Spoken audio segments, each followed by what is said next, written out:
क्या आपने कभी सोचा है कि जीवन की असल शुरुआत कहाँ से होती है? दरअसल ये एक ऐसी दुनिया में शुरू होता है जिसे हम अपनी आंखों से देख भी नहीं सकते। जी हाँ, हम बात कर रहे हैं कोशिका यानी सेल की।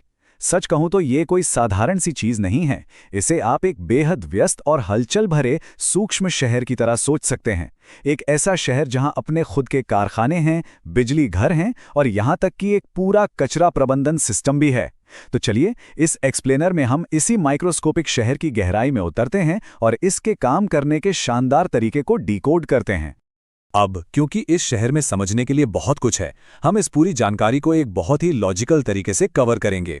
हम बाहर से अंदर की ओर एक गाइडेड टूर पर निकलेंगे। शुरुआत करेंगे इसके खोज के इतिहास से, फिर इसकी बाहरी दीवारों को पार करते हुए हम इसके ऊर्जा निर्माण और पैकेजिंग सिस्टम को समझेंगे और अंत में इसके सबसे गहरे रहस्यों तक पहुंचेंगे। तो सबसे पहले भाग 1, खोज और कोशिका सिद्धांत।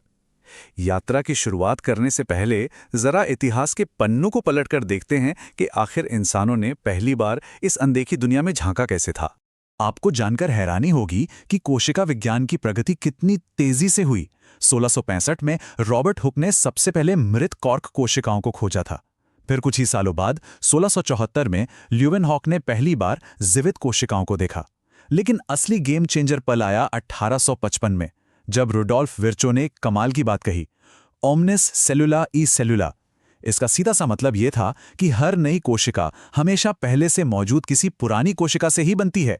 यह उस समय के लिए एक बिल्कुल क्रांतिकारी विचार था। तो इन सब के बाद अगर हम एक लाइन में समझना चाहें कि कोशिका वास्तव में है क्या, तो जवाब बहुत ही सीधा है। यह जीवन की मूलभूत इकाई है। इसे ऐसे समझिए जैसे एक विशाल इमारत छोटी छोटी ईंटों को जोड़कर बनाई जाती है। ठीक उसी तरह, चाहे वो पानी में तैरने वाला एक साधारण सा अमीबा हो या फिर हमारा इतना जटिल मानव शरीर, सब कुछ इन्हीं कोशिकाओं रूपी ईंटों से मिलकर बना है।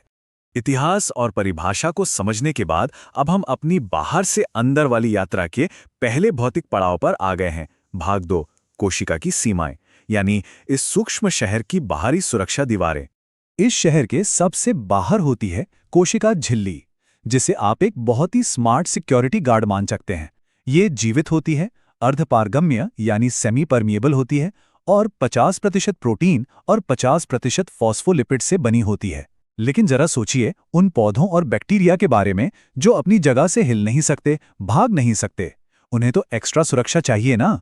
इसीलिए उनके पास एक बाहरी, मृत और बेहद मजबूत कवच होता है जिसे कोशिका भित्ति या सेल वॉल कहते हैं, जो सेल्यूलोज या पेप्टिडोग्लाइकान से बनी होती है। अब इस शहर के बाहर का माहौल भी इसे बहुत प्रभावित करता है और ये होता है ऑस्मोसिस के जरिए, जहां पानी हमेशा हाई कॉन्सेंट्रेशन से लो कॉन्सेंट्रेशन की ओर भागता है। अगर आप कोशिका को किसी हाइपोटोनिक लिक्विड में रख दें, मतलब जहां बाहर पानी ज्यादा है, तो पानी अंदर घुसेगा और कोशिका किसी गुब्बारे की तरह फूल जाएगी। इसके बिल्कुल उलट हाइपरटोनिक माहौल में ये सिकुड़ जाएगी। और अगर दोनों तरफ पानी बराबर है, यानी आइसोटोनिक माहौल है, तो कोई बदलाव नहीं होगा। चलिए, बाहरी सुरक्षा दीवारों को पार कर लिया। अब भाग 3 में हम झिल्ली को पार करके कोशिका के अंदरूनी पानी वाले हिस्से की ओर बढ़ते हैं। यहां एक बहुत ही दिलचस्प सवाल दिमाग में आता है। अगर कोशिका के अंदर ज्यादातर बस पानी जैसा तरल पदार्थ यानी साइटोप्लाज्म भरा है, तो गुरुत्वाकर्षण या बाहरी दबाव की वजह से ये पानी के गुब्बारे की तरह तुरंत पिचक क्यों नहीं जाती? इसका आकार कैसे बना रहता है? इस रहस्य का सीधा सा जवाब है साइटोस्केलेटन। जैसे किसी बहुमंजिला इमारत को गिरने से बचाने के लिए अंदर स्टील का एक मजबूत ढांचा या फ्रेमवर्क होता है, बिल्कुल वैसे ही कोशिका के अंदर प्रोटीन फिलामेंट्स का एक जाल बिछा होता है। यही ढांचा उस तरल हिस्से को ढहने से रोकता है, कोशिका को उसका आकार देता है और अंदर की सारी चीजों को अपनी जगह पर टिकाए रखता है। और अब हम तैरते हुए पहुंच गए हैं इस शहर के बिल्कुल बीचों बीच।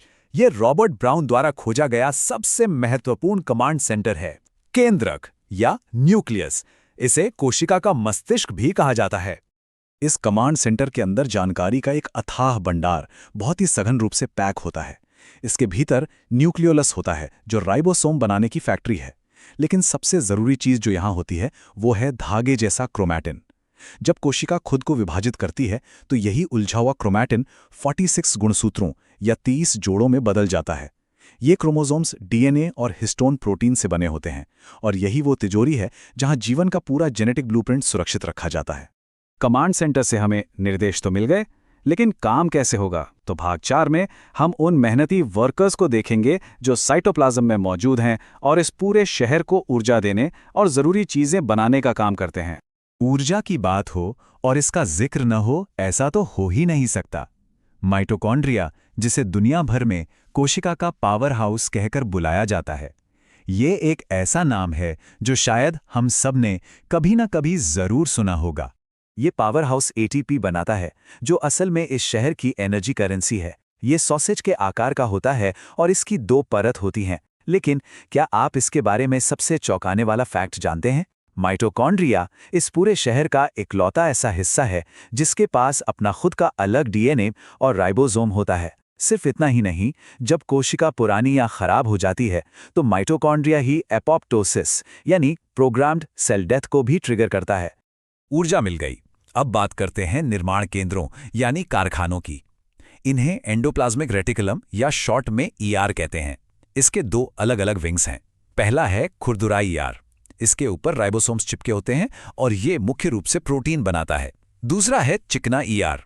यहाँ कोई राइबोसोम नहीं होता और ये वसा यानी लिपिड्स बनाने का काम करता है। एक बहुत ही शानदार बात यह है कि हमारे लिवर में यही चिकना ईआर साइटोक्रोम P450 एंजाइम का इस्तेमाल करके शरीर से हानिकारक केमिकल्स को साफ करने का यानी डिटॉक्सिफिकेशन का बेहद अहम काम करता है। कारखानों में प्रोटीन और लिपिड तैयार हो गए हैं, लेकिन क्या वो ऐसे ही पड़े रहेंगे? बिल्कुल नहीं। भाग 5 में हम देखेंगे कि इस सप्लाई चेन में आगे क्या होता है और कचरे का निपटान कैसे होता है। सामान बन जाने के बाद उसे सही जगह पहुंचाने की जिम्मेदारी कोशिका के डाकघर की होती है, जिसे हम गोल्जी अपैरेटस कहते हैं। कैमिलो गोल्जी द्वारा खोजा गया यह सिस्टम बहुत ही व्यवस्थित है। इसका जो हिस्सा केंद्रक की तरफ होता है उसे सिस फेस कहते हैं, जहां से ये सारा कच्चा माल रिसीव करता है। फिर ये उसकी अच्छे से पैकेजिंग करता है और अपने ट्रांसफेस के जरिए उस सामान को कोशिका के अंदर या बाहर जहां भी जरूरत हो डिस्पैच कर देता है। अब जहां काम होगा वहां कचरा तो निकलेगा ही, लेकिन इस शहर का वेस्ट मैनेजमेंट बड़ा ही ड्रामेटिक है। हम बात कर रहे हैं लाइसोसोम्स की, जिन्हें अक्सर कोशिका की आत्मघाती थैलियां या सुसाइड बैग्स कहा जाता है। दरअसल इन लाइसोसोम्स के अंदर बेहद शक्तिशाली हाइड्रोलाइटिक एंजाइम होते हैं जो कचरे को पचाते हैं। अगर किसी वजह से पूरी कोशिका ही खराब हो जाए तो ये थैलियां फट जाती हैं और अपने ही एंजाइम से पूरी कोशिका को नष्ट कर देती हैं, ताकि बाकी का शरीर सुरक्षित रहे। क्या गजब का आत्मबलिदान है ना? खैर, अब हम अपने एक्सप्लेनर के अंतिम चरण भाग 6 में प्रवेश कर रहे हैं, जहां हम कुछ बहुत ही स्पेशल संरचनाओं पर नजर डालेंगे। इन स्पेशल संरचनाओं में सबसे पहले है सेंट्रोसोम, जो कोशिका के विभाजन के समय बहुत जरूरी भूमिका निभाता है। और फिर आती हैं रसधानियां, जिन्हें वैक्यूल्स कहते हैं। यहाँ जानवरों और पौधों के बीच का फर्क बहुत ही दिलचस्प है। जानवरों में ये वैक्यूल्स बहुत छोटे और अस्थायी होते हैं, लेकिन पौधों में ये इतने विशाल और परमानेंट होते हैं कि ये कोशिका का 50 से 90% तक हिस्सा घेर लेते हैं। इसी वजह से पौधों की कोशिकाओं को वो जरूरी कठोरता और फुलाव मिलता है। कोशिका भित्ति की ही तरह पौधों के पास एक और एक्सक्लूसिव चीज होती है, प्लास्टिड्स। ये 3 तरह के होते हैं। सबसे मशहूर है क्लोरोप्लास्ट, जिसमें हरा क्लोरोफिल होता है और ये पौधे के लिए खाना बनाता है। दूसरा है क्रोमोप्लास्ट, जो फूलों और फलों को उनके वो खूबसूरत और वाइब्रेंट रंग देता है। और तीसरा है ल्यूकोप्लास्ट, जो असल में एक गोडाउन या स्टोरेज यूनिट की तरह काम करता है। और अगर हम इस स्टोरेज यूनिट की थोड़ी और गहराई में जाएं, तो ये ल्यूकोप्लास्ट भी 3 तरह के गोदामों में बटा होता है। इलायोप्लास्ट, जो फैट्स यानी वसा को स्टोर करके रखता है, एल्यूरोप्लास्ट, जो प्रोटीन्स को संभालता है, और एमाइलोप्लास्ट, जो कार्बोहाइड्रेट्स का भारी मात्रा में भंडारण करता है। मतलब एक पौधे की कोशिका भविष्य की हर आपात स्थिति के लिए खुद को पूरी तरह तैयार रखती है। और इसी कमाल की व्यवस्था के साथ हमारे इस सूक्ष्म शहर का गाइडेड टूर संपन्न होता है। जाते जाते मैं आपको एक विचार के साथ छोड़ना चाहता हूं। जरा सोचिए, जब जीवन की सबसे छोटी इकाई, ये सूक्ष्म शहर, इतनी सटीकता, इतने अनुशासन और इतनी बुद्धिमत्ता से काम करता है, तो क्या इसे समझने के बाद बड़ी जैविक प्रणालियों या खुद हमारे मानव शरीर को देखने का हमारा नजरिया पूरी तरह से बदल नहीं जाता? इस छोटे से सेल के काम करने का तरीका ही पूरी बायोलॉजी का आधार है। उम्मीद है इस एक्सप्लेनर ने आपके अंदर जीव विज्ञान को लेकर एक नई उत्सुकता जगाई होगी। हमारे साथ इस सफर पर जुड़ने के लिए बहुत बहुत धन्यवाद। सीखते रहिए और अपनी जिज्ञासा को हमेशा जिंदा रखिए।